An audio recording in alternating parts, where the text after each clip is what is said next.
everyone, I am here today to film my O.W.L.S TBR, or Ordinary Wizarding Levels. Everyone else sat their examinations in April when this readathon took place, but N.E.W.T.S are happening in August and I wanted to be prepared and do my O.W.L.S, so a lot of us are doing our O.W.L.S in July. So if you haven't yet taken part and you want to, you can just do your N.E.W.T.S in August if you want to, but otherwise, join me in July and do your O.W.L. Oh, it's too hot for filming. Right. Just some quick information at first. This readathon was created by Book Roast. I will leave her original video linked in the description down below. There are up to 12 challenges because there are 12 possible O.W.L.s. And meanwhile, it's challenging, but at the same time, all you've got to do is complete 2 books to pass. So if you get a T, that's troll, where you do not show up. D is dreadful, where you start the readathon but you don't finish any books. P is poor, and that's where you only finish 1 book. The pass grades are acceptable, which is to read 2 books. E exceeds expectations, where you finish 3 books, and outstanding is where you finish 5 books. I'm aiming for outstanding, but I actually want to read a lot more than 5. I'm so behind my Goodreads goal, and I feel like this readathon is going to be just what I need to give me the boost. So, what are the exams? There's Ancient Runes, Arithmancy, Astronomy, Care of Magical Creatures, Charms, Defense Against the Dark Arts, Divination, Herbology, History of Magic, Muggle Studies, Potions, and Transfiguration. And it was suggested, although not necessary, that you could look up what career you would want to do if you were in the Harry Potter world and sort of base your exams off that and just target the ones that you would need, or otherwise just go for what you want. So I did a quiz on BuzzFeed. I will leave an image of my kind of result there. So as you can see, I would be a reporter for the Daily Prophet.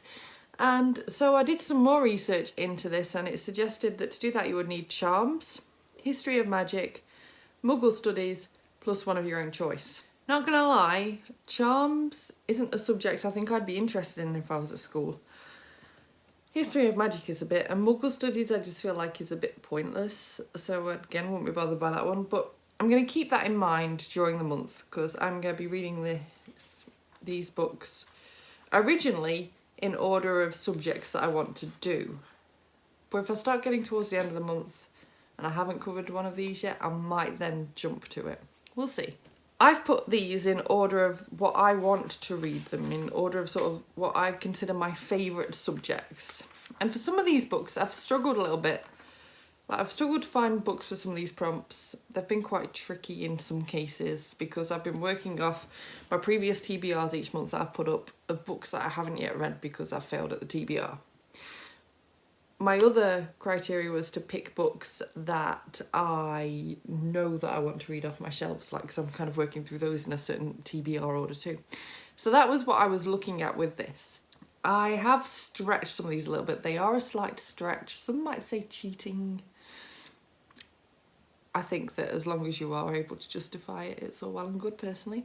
So, my first subject is Care of Magical Creatures. I feel like that would be my favourite subject at Hogwarts by far. And that is to read a book that includes magical creatures or features a magical creature on the cover. So because I've been rereading the Harry Potter series, I'm hoping to be done with Order of the Phoenix by the time July comes around. So then I can jump straight into this, which is of course Harry Potter and the Half-Blood Prince. I want to start getting through this series a bit quicker than what I am. I just feel like I don't give it enough priority, so I'm gonna give it priority in this readathon. So I can't remember this book very well. I haven't read it since it came out. There must be some magical creatures in here somewhere. There has to be a hippogriff or a centaur or something somewhere. There must be. So that's what I'm working with. I can't see there being nothing in this. If there isn't, then I've obviously cheated. My second favourite class, I think, would be Defense Against the Dark Arts.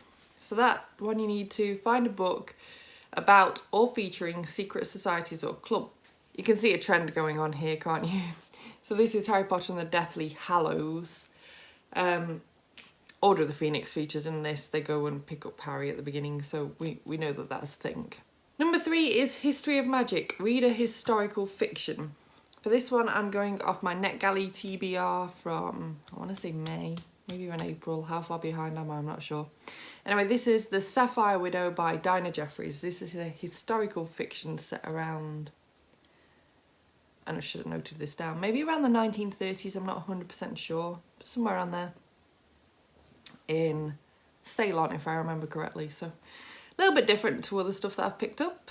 Then I think that number 4, this is quite interesting, but I'm working on the thought that if I had Snape as a teacher, I think I'd secretly enjoy these lessons, and that is potions.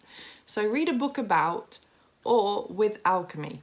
This was one of the ones that I struggled with the most, which is a problem because it's so early on in the readathon. I don't feel so bad if I'm sort of accidentally cheating, if it's something that I probably won't get to anyway, but I'm really hoping to get to this one. So, I mean, it might have alchemy in it. I'm just not 100% sure. So this is A Secret History of Witches by Louisa Morgan. And if there isn't any alchemy in it, then I'd just like to say that the cover kind of represents it a little bit. Stretching it, I know. But I really want to get to this one. So number 5, we have Transfiguration. Read a book that deals with transfiguration, shape-shifting or similar theme, or a book with a cat on the cover.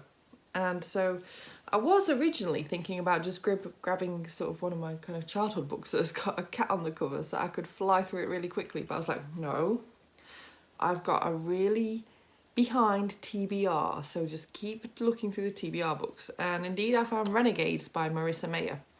And this is kind of transfiguration because it kind of covers the whole idea of like becoming a superhero. I kind of thought that was kind of transfiguring. Yeah. So then number 6 is Ancient Runes, a book with a symbol on the cover. I can't begin to tell you how much I struggled with this one too. I was like, must find one for my TBR. And I was thinking, this is just so difficult. And then I realised I was being a real dope because Ace of Shades by Amanda Foody has got cards on it, which has got definitely clubs visible. Clubs is a symbol. Hearts might be visible. I can't see the cover right now. Obviously, if spades is visible, then spades. Like, they're all symbols. So, yeah. I suddenly realised I'd been such a dope with that.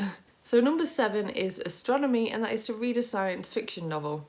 At this point, I realised that I hadn't yet picked an audiobook, and I thought, well, I need to listen to an audiobook in July. So I went for A Long Way to a Small Angry Planet by Becky Chambers.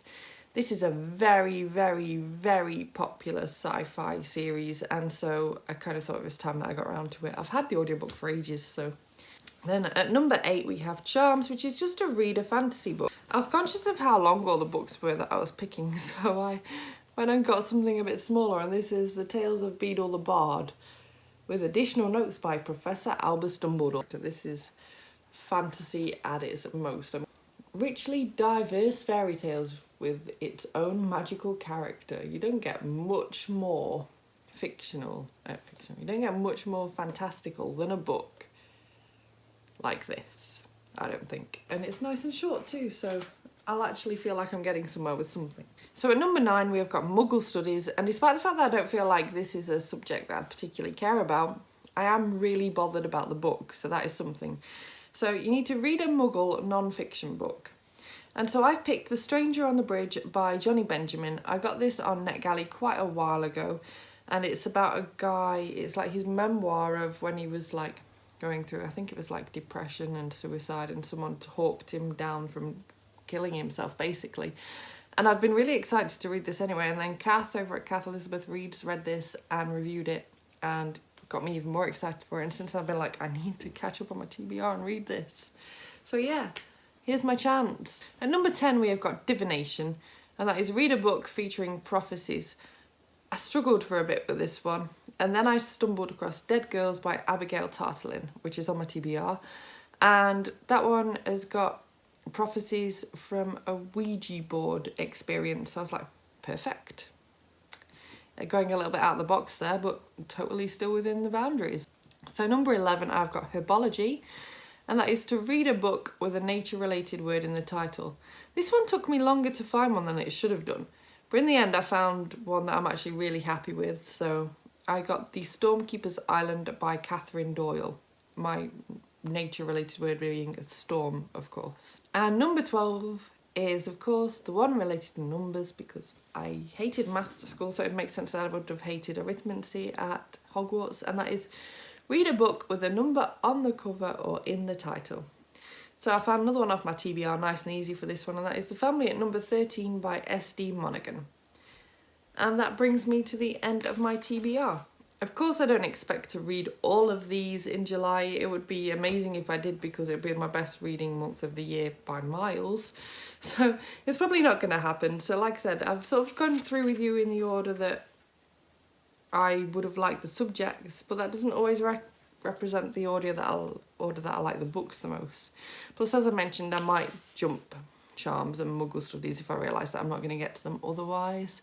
So yeah, I'm not sure how this is going to go, but I'm really excited. And normally I do terribly at readathons, but if I do terribly at this readathon, technically speaking, I will struggle to sit my N.E.W.T.S, because when you do your N.E.W.T.S, you can only do it in the subjects that you pass at our level. So hopefully that will give me an extra kick up the backside. Let me know if you took part in this in April and how you got on, how many subjects you passed. Let me know if you're going to do this in July too. Let me know if you're just going to skip it and just jump straight to your N.E.W.T.S in August. I'm just really excited to do a readathon that's a bit different. I really like how creative this is, and yeah, I am really, really excited to get started on this. I'm trying to get all my current books finished up so that I am ready to start afresh the moment it turns into July. So thank you so much for watching this video. If you liked it, please give it a thumbs up. Subscribe by clicking the image of me if you want to see more book reviews and other bookish content from me, and I will see you soon. Bye bye!